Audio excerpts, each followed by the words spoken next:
Here at American Crime Podcast, we called it to the T. We said that Sean Combs was going to get arrested in the summertime. Well, we said 3 months, 6 months.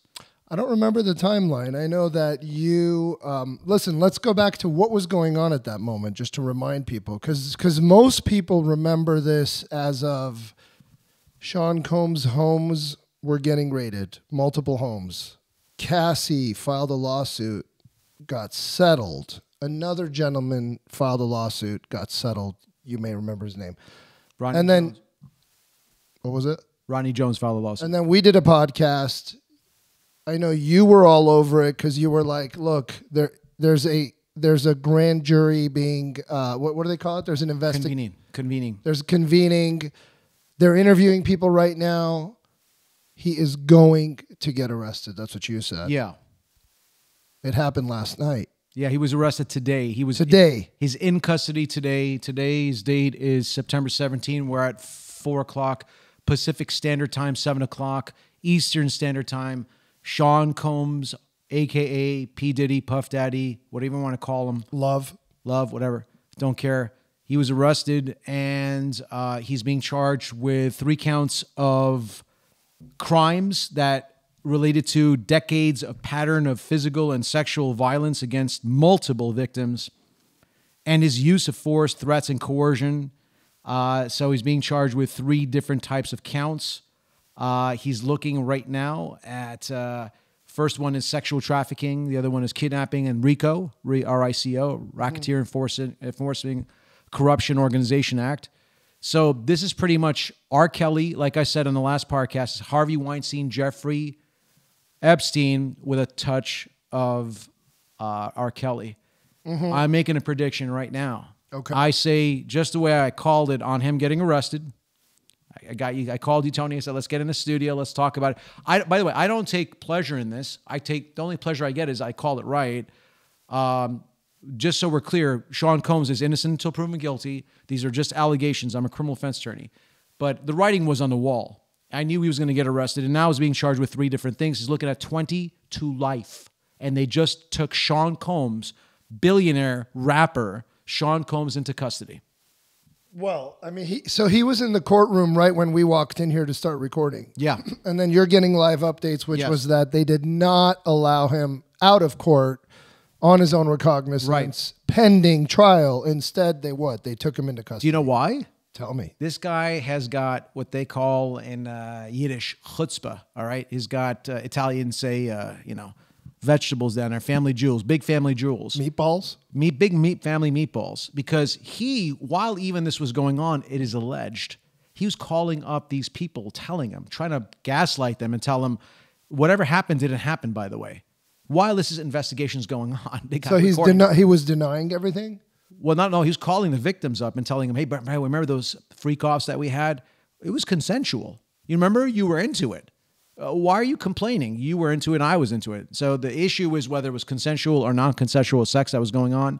The sex trafficking is about him bringing sex workers into his state to have sex parties that lasted literally days. I mean, can you imagine days of sex, calling sex workers in to have sex with Cassie and whoever he wanted? And what he did was he enjoyed it. He pleasured himself while watching these people, allegedly, in the allegation.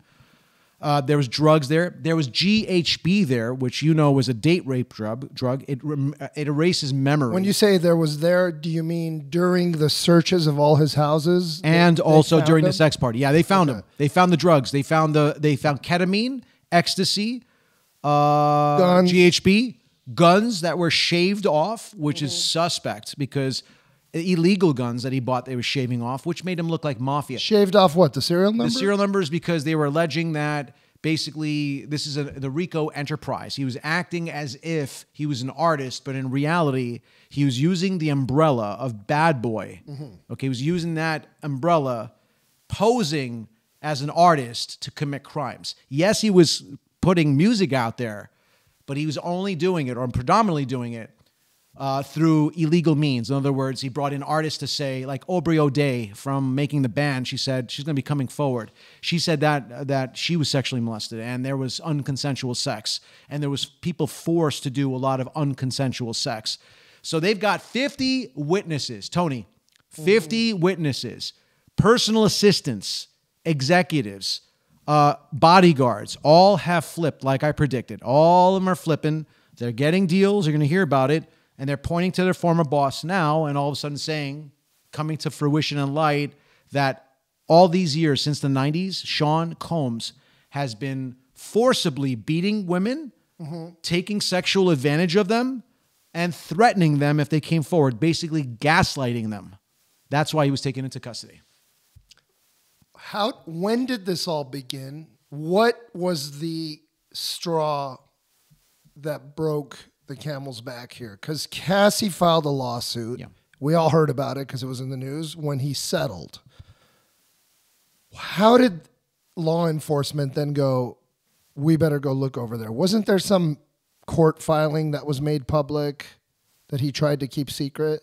Yeah, so there was an attorney by the name, for Cassie's attorney, filed a lawsuit against Sean Combs.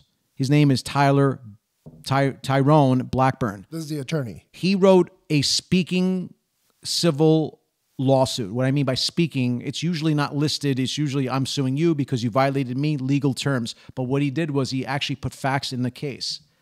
And he said basically all these horrible things in federal court. I told you on the last podcast. And this is a civil lawsuit between Cassie and Sean Combs. Yeah, and I told you in the last podcast, you asked me why did they do that? They did that to ring the alarm bells. Because when you file something in federal court making those allegations, you're putting everybody on notice and radar. They put Sean Combs on the radar. So, and there wasn't anything he could have done to keep those facts sealed in the court? Yes, I told you on our original podcast, he should have never settled the case with Cassie. So if he hadn't settled, those facts would not have been public. If he settled, I predicted that none of this would have happened. If he didn't settle. If he did not settle. So what was his option at that point? To fight it. So just drag it out. Absolutely. We're fighting. Deny, delay. And in that, if he had done that, if he had taken your advice on that, the facts of the case would have remained sealed under the court? No, it would have dragged out, and then the federal lawsuit wouldn't have come up as quick. Because remember something, because Cassie didn't settle, they put the civil complaint for the world to see. If Cassie settled, that complaint would have never been filed. It would have been done. Cassie would have made, I don't know, 5 million, 10 million, whatever it was.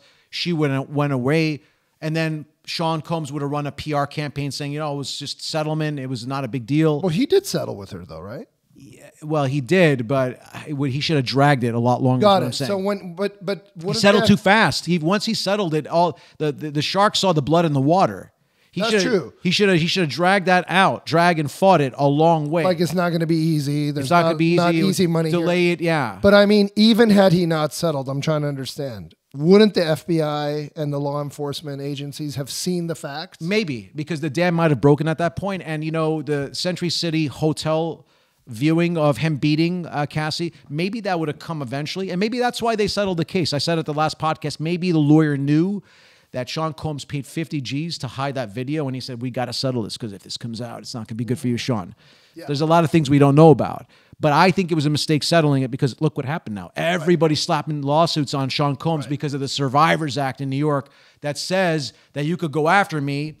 So, I mean, look at it this way, Tony. If I'm Sean Combs and I settle again with you, why aren't there going to be other people online that says you did it to me too? Agreed. I mean, that's on the civil side. But what I'm fascinated by here is the mind of the criminal, right? I think that's interesting. I want to understand, what was he thinking? What was his calculation? He's not a dumb guy. What was his calculation leading up to this? You got decades or more of this kind of alleged abuse, this kind of alleged trafficking, this kind of alleged unconsensual sex, this kind of alleged manufacturing or distribution of narcotics. I mean, I think we talked about the pink, what was it called? The pink cocaine or... Tucci. Tucci. It was a pink powdery substance.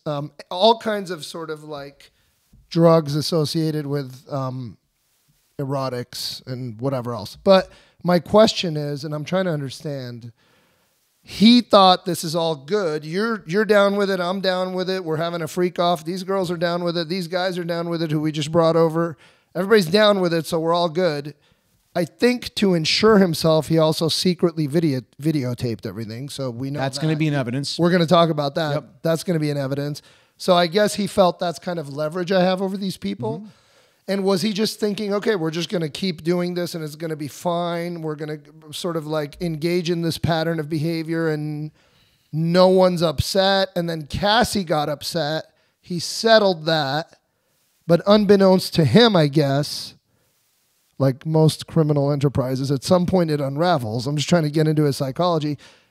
The Cassie lawsuit unveiled a lot of facts that then law agencies went over and went, that's interesting. What? It broke the dam. And it was just allegations, but what? The FBI read it, the district attorneys read it, the prosecutors read it, police agencies read it, right? And they were like, whoa, you're alleging a lot of crazy shit.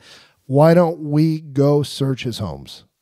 Yeah, it's almost like taking a megaphone and going in front of thousands of government agents and saying, I've been a victim of crime, and presenting them evidence. Somebody's going to listen. Somebody's going to take notice. They're not going to ignore your pleas. They're going to look into it. So when this was filed, somebody looked into it. They put Tyrone Blackburn put it on the radar. Was it Cassie's intent? No, I don't think so. But I'm sure she's glad it happened. Was it her attorney's intent? No, I'm sure it was his intent to get money from him, but, Did he need to put the facts out publicly to get the money? Oh, yeah. Did you read the indictment? It was so salacious that I would have told Sean, we got to either fight this thing or settle it right away. Got it. And then I'm sure Sean would just said, well, let's just give her the money. Right. I would have still told him not to do it. But you got to understand, you got to have a heart-to-heart conversation with your client and say, look, have you done this before? I need to know more about what you've done. Tell me what's going on in your life. Yeah, how bad is it going to be when they search? If you got 10 other women behind you, let's settle this thing and make sure these other sharks don't come in and smell the blood. Right. And at that time, I remember we were talking, there was a grand jury investigation. Yeah. We knew people were being questioned, or you had a gut feeling that people were getting questioned. All of those employees, the waiters, the drivers, and I came true. 50 people of his staff that saw things became witnesses, and the people that participated, they're willing participants. The co-conspirators? Willing participants and unwilling participants. So what a willing participant is, hey, Sean, or P. Diddy, you want me to bring those girls? Let's do this. Problem. Yeah, let's go. I'll bring the phone. Unwitting is you're mopping the floor and you're working for Sean, but you notice things. You're like, what's going on here? There are people having sex and people snorting coke off of people's chests here. That's an unwitting participant. Right. So they've got the unwitting who are not involved, and they got the witting, which are the people that are aiding and abetting. How many Hollywood mansions, if they were to raid tomorrow, would they find the same amount of stuff? Great question. Different podcast. That's a great question. I'm not trying to defend Sean Combs. Yeah. I do want to bring it back to reality because it's like a headline and it's clickbait now, but it's like, how many of the homes and the celebrities in the hills, if they were to raid, would they find paraphernalia? I mean, sex toys, fine. I mean, these are not illegal things. Substances that are illegal, probably. So you know how far this goes back? You know Judy Garland, right? Yeah. Wizard of Oz. The girl that clicked, there's no place like home. She claimed that her mom, Liza Minnelli, dropped her off on auditions where she would go get molested by directors. And she'd tell Liza Minnelli about it. I'm sorry, she'd tell her, Judy Garland would tell somebody about it, okay? Her mother about it. I'm sorry, her mother would drop her off. Excuse me, not Liza Minnelli. Right. Judy Garland's daughter is Liza. But Judy Garland's mother would literally drive her to auditions. And she'd come and cry and say, the director did this and that to me. And her mother would essentially justify it and say, that's the casting couch. That's very, very normal. Right. This has been going on from the beginning. Hollywood is a power structure. It's all about getting selected, being the person that's selected, me. People are raising hands for jobs and they're willing to do whatever it takes. And Sean Combs was no different. Harvey Weinstein was no different. Epstein was no different. It's a power from the pyramid from the top. Yeah. And people are taking advantage in their industry, dangling the carrot to people that want these opportunities. But I got to modify it a little bit. It's not really Hollywood we're talking about. It's rock and roll. It's music business, right? It's sex, entertainment, sex, drugs, and rock and roll. Entertainment. Hollywood also. But he's a rock star for all intents and purposes. It's Sean Combs. Sean Combs. Yeah. He's not an actor. He's not a director. He's an writer. entertainer. He is an entertainer because he sings and dances. Yes. But he really, the core of his power came from the music business. I mean, he's Which is the produced entertainment industry. Yeah, it is, but it's not the casting couch. It's different. But that's part. The entertainment industry is a big umbrella. But It covers music. It covers art. The music business has for a long time gone hand in hand with sexual behavior and narcotics and alcohol and drugs. Yeah. It's been kind of like the culture of the music business, right? Right. For the most part. Yes. Unless you're in a Christian rock band or something, or like they all party. They party hard. And like before you said like, has he been posing as a music professional and artist, but really to run a racketeering scheme under RICO violations? I don't know about that. It's just all are true. Like, he is a pop star. He is a rock star. He is a music producer. He did create some of the greatest tracks like that we grew up with, where Biggie rapped on, and they were Biggie's tracks. But like Sean Combs, produced it, put it together, threw a little background vocal, even danced in the video, famously, as we know. He's an artist, right? And then I'm not defending him, but I'm just saying it's all true. Like, he is a creative person, and he let it go to his head, like so many rock stars we know. He let it go. Oh, I should have more women. Why don't I have like 5 girls tonight? Why don't I have some dudes? Because I'm crazy. Why don't I bring these other people and make them do things? Because I'm like a power-hungry god now, because I'm a musical creative genius, right? It's like the headspace. It's almost, isn't it like Jim Morrison-esque almost? Or like any other like very high-performing rock star who starts to understand like, oh, it's all about me. Look at all this money my creativity brought in. And then drugs get to your head. Right? I mean, did he ever, at what point did he go, now it's time to commit crimes? Well, that's going to be the argument of their defense attorneys. They're going to say, this is just a sex, drugs, and rock and roll thing. It's not a matter of crime. They're just, everybody's having a good time. It's very normal, the quid pro quo, where you have a relationship. If you scratch my back, I scratch yours. Consensual relationship. Nobody was forced. But in this case, it's different because people were spiked with drugs. So in the freakouts, people were not consenting, do you think? You can't consent if you're under the influence of drugs. And these people blacked out. They were under GHB, and they testified in front of the jury that they had no idea what was going on. And P. Diddy would call him, Sean Combs would call him and say, hey, by the way, whatever happened didn't happen. And if it did happen, it was consensual.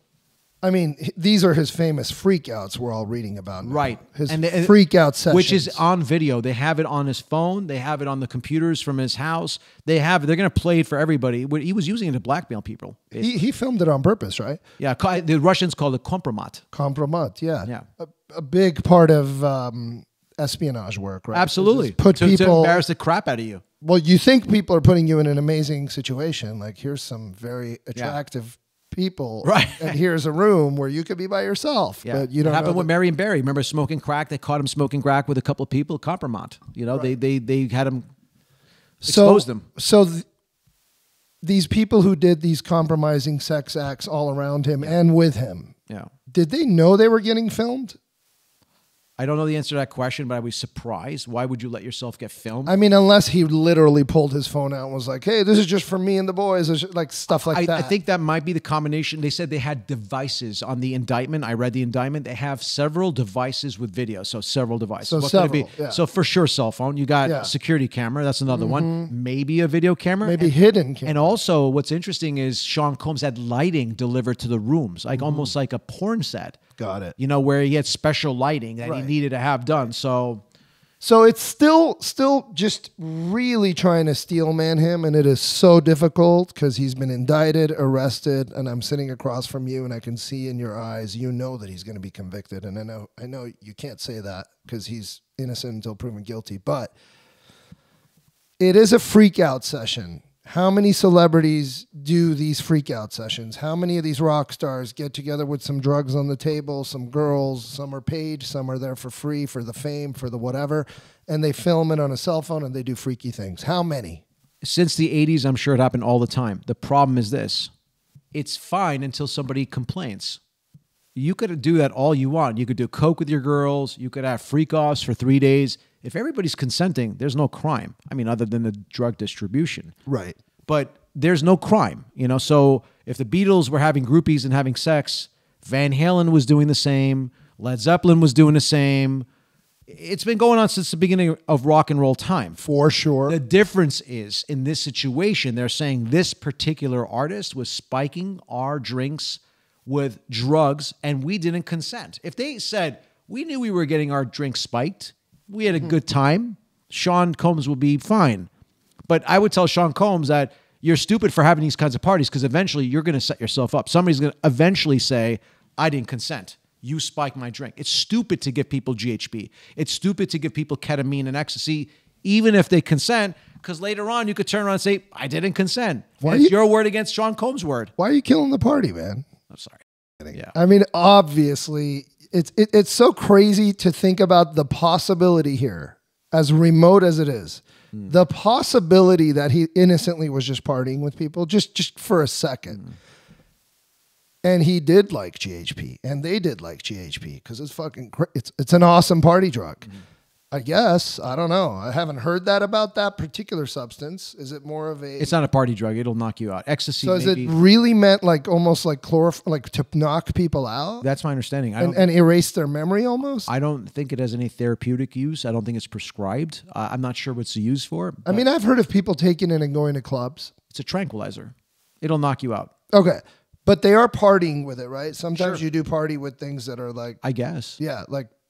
But GHB is known as a non-consensual sex drug. It's Interesting. Yeah. That is different. Because what it does is, my understanding is, it blocks an area of the hippocampus, which is relating to your memory. So you don't have any idea whether what's real and what's not real. Whoa. So you like can't consent. It affects your consent. It affects your memory of what just happened. Yeah. It's like almost like the perfect drug if you're a criminal who wants to have non-consensual sex. Agreed. And that's what they use. They use it for non-consensual sex. So then I take it back a little because it would have been a different scene if it was just cocaine, marijuana, alcohol, right?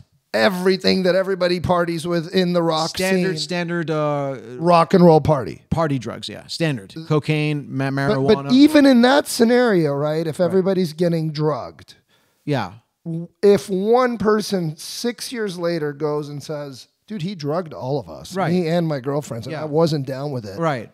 You're kind of screwed, right? Yeah, you're still screwed, but GHB, you're really screwed because GHB that's not really a party drug. Everybody knows. There'll be experts that'll testify. Only people that use that are people that take advantage of other people during sex. There's no medicinal purpose. It's dangerous. Cocaine, people are still lucid. You still know what's going on when you're on coke. In fact, my understanding is, not that I've done coke, through my clients who've done a line of coke, they said like a line or two of coke is like 40 cups of coffee. It gives you a lot of stimulation. It's a stimulant. So you'd still be awake if I did something to you. I mean, if that's true, I'm doing a tenth of a line of cocaine every morning because I do. Right. I do drink a lot of. So you coffee. love it. You love coke because apparently coffee. It's coffee. It's coffee in a line, in a white line. These other drugs like ecstasy. I've never tried that drug. In all honesty, I haven't. It just hasn't interested me, that one. But I have heard a lot about GHB. If you're going to assume they were partying with this, everybody was getting a little freaky. They like to be a little drowsy. Yeah. They're out of it. There's music playing. Lights are flashing. Yeah. But one of the main problems in his criminal case here is that drug is known for these sexual offenses. Right. Okay. Yeah. What's another one? Is it the age of the girls? I don't know the age of the girls, but I do know he's being charged with sex trafficking, which means that he made some phone calls and he called up some male and female sex workers to come and have these long sexcapades, I want to call it, long sexual sessions, where these people would have sex for literally a day or two. Can you imagine having sex for a day or two? And they were fatigued. There were 1,000 bottles of baby oil ordered to make sure that the sex goes on. Can you imagine the scene on that? It's a crazy scene, but it sounds consensual. Especially if it goes on for days. That's going to be the argument that you could have left. But if could have left. But if they're in an area where they can't leave, okay, let's just say they're in an island or on a boat, or they were mind altered where they couldn't make consensual decisions, then he could be charged with a crime, Tony. You can't give somebody GHB, even if it's on the boat, and say, well, they knew what they were doing. Agreed. I just wonder if that time frame works against him or for him. I mean, this went on for 2 days, this crazy freak out session in some cases. It's essentially an orgy, like in the old Greek and Roman days. This is like very... Hellenistic. Like, they were doing this for 2 days straight, let's say. Yeah, it's fine. If Doesn't that play to consent in some way?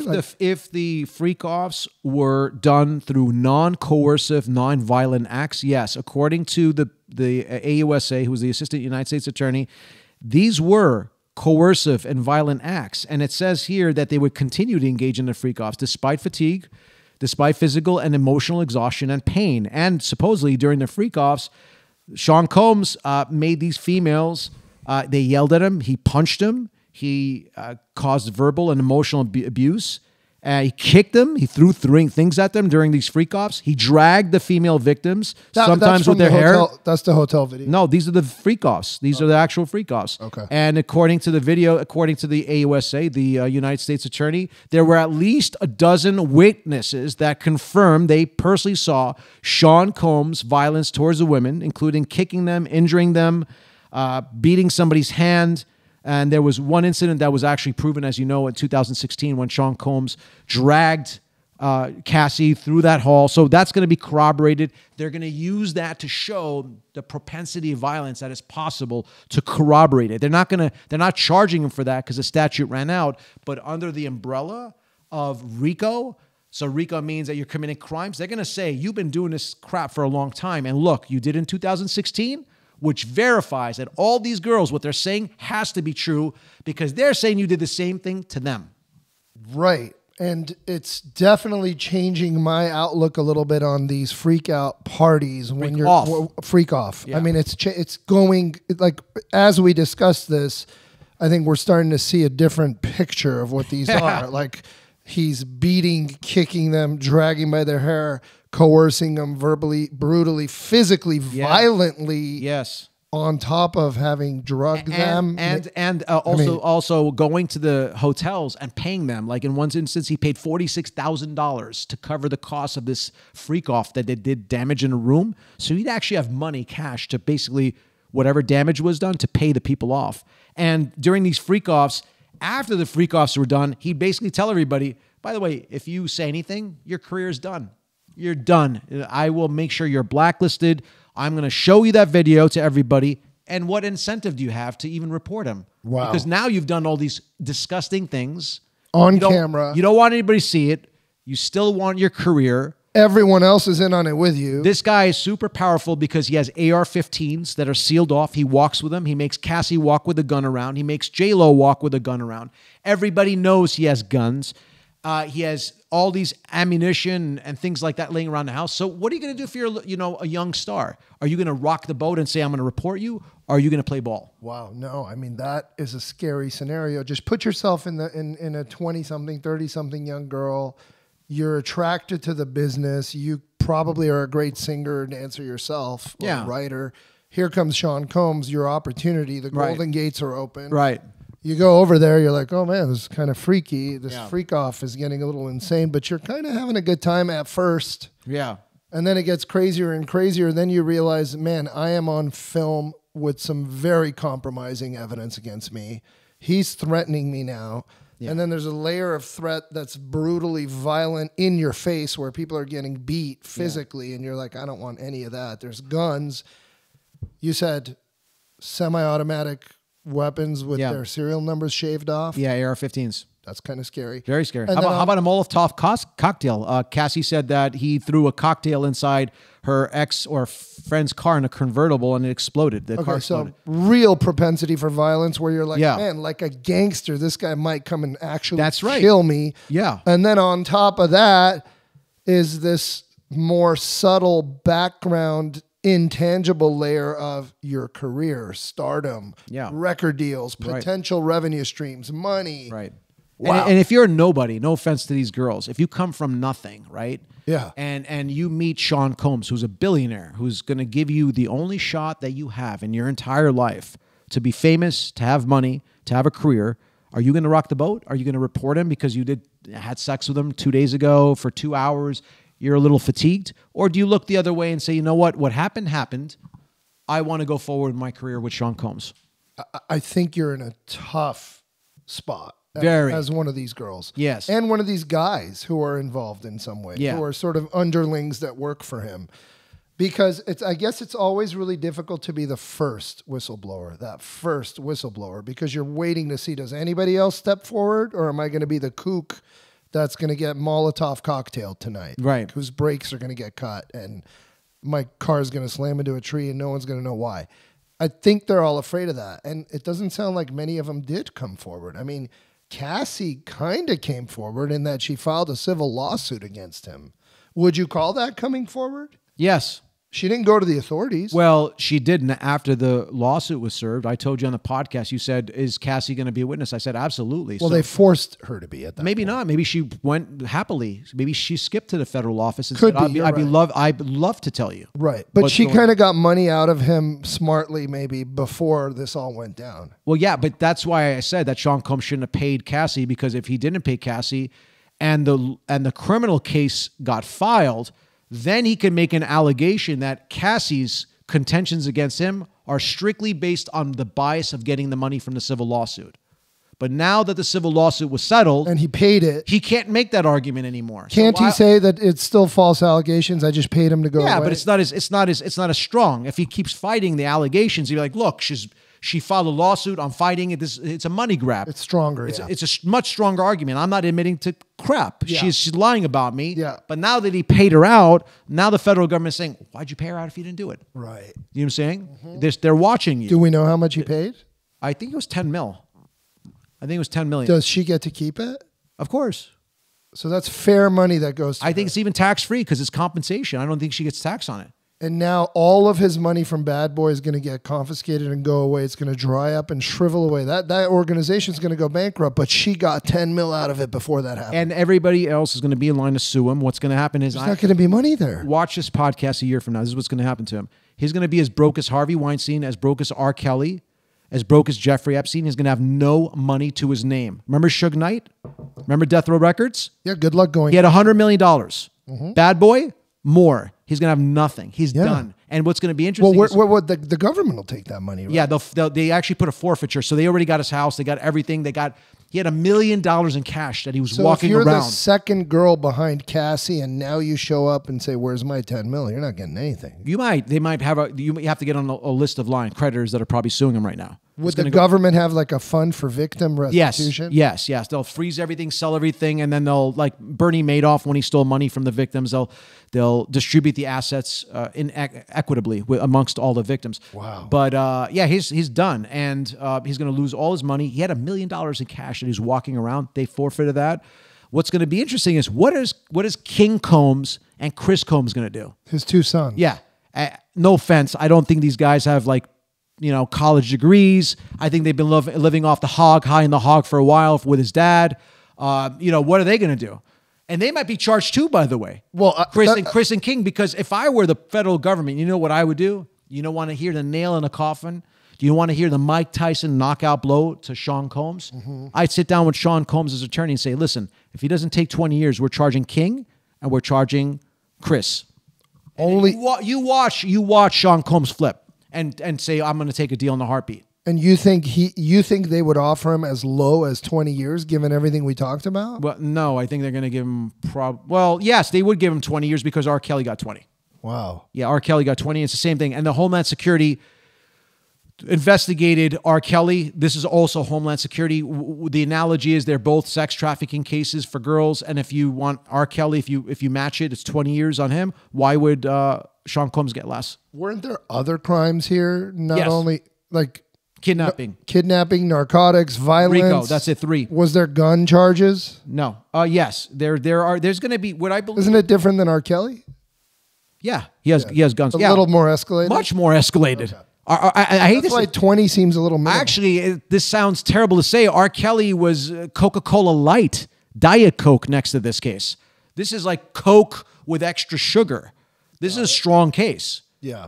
And I'm a criminal defense attorney. I never like to be negative, but I'm telling you right now, we used to say in the 80s, toast, that Sean Combs is toast. My kids would say he's cooked, he's done, whatever you want to say.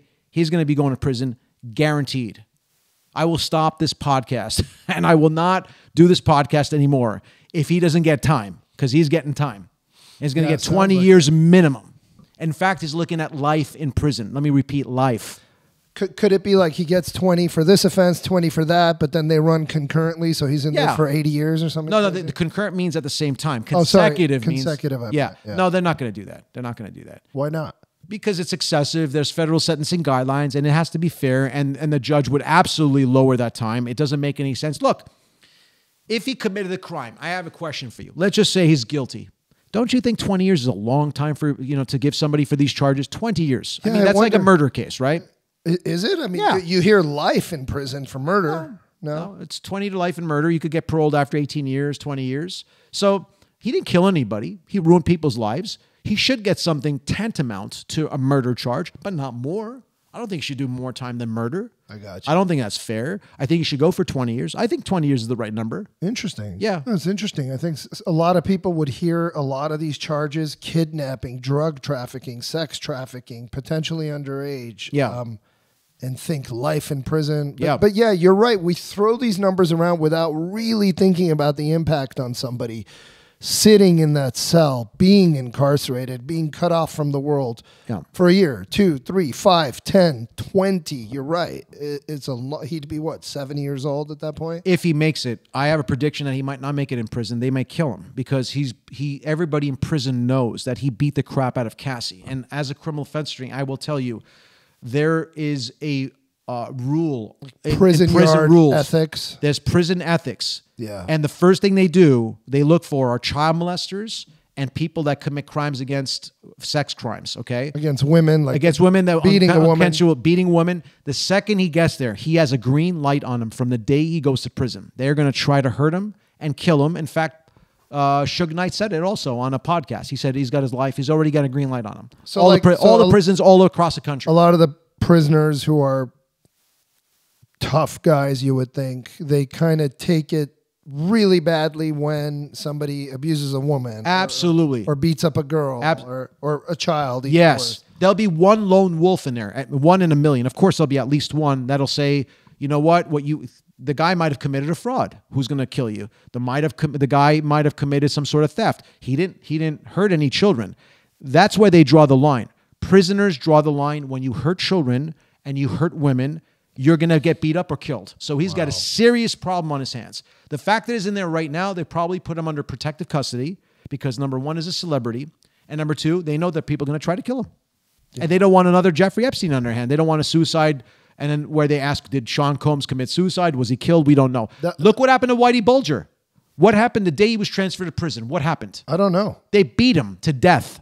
Wow. Yeah, they beat him. They were waiting for him the first day he was transferred to his prison. Because he turned on people? Yeah, because he flipped on people and there were people waiting for him. You know, there's street justice. Right. I hate to say this, I agree with that. There are certain things in life you don't do. Right. As a criminal, you don't touch children. Right. You don't hurt women. Mm-hmm. You don't snitch on people and then work for the government and then kill people and then keep snitching. Because those prisoners are not going to like that. You can't play double agent. Like, what are you, a gang member or are you working for the government? The prisoners don't like that. It catches up with you. The bad karma catches up with you. What happens now? I don't know about his safety. I'm really concerned about his safety. But let's just say he's safe. Well, he's in custody. He's in custody, so he's going to have a pretrial date coming up soon. So where are they holding him? At the Metropolitan Detention Center in downtown Manhattan. Okay. And they're going to basically hold him there till the trial. I'm predicting the trial won't have until at least 2025 December. If not, my prediction is June 2026. I'll tell you why. A year to 18 months. Yes. The start of the trial? Yes. Wow. Because there's going to be a ton of discovery. They have to go through everything. They're going to get experts. And I believe there's going to be a superseding indictment. Quote me on that. Watch for this podcast. What that means is they're going to add more charges or they're going to make more allegations and they're going to have a speaking indictment. There's going to be more discovery. There may be more people that are charged. So this is just the opening salvo, if you want to say. Mm-hmm. And the reason they did that is because I think he was taken off because they arrested him. He didn't voluntarily surrender. I said on this podcast, they're going to call him and they're going to say, come in, because that's what they should have done.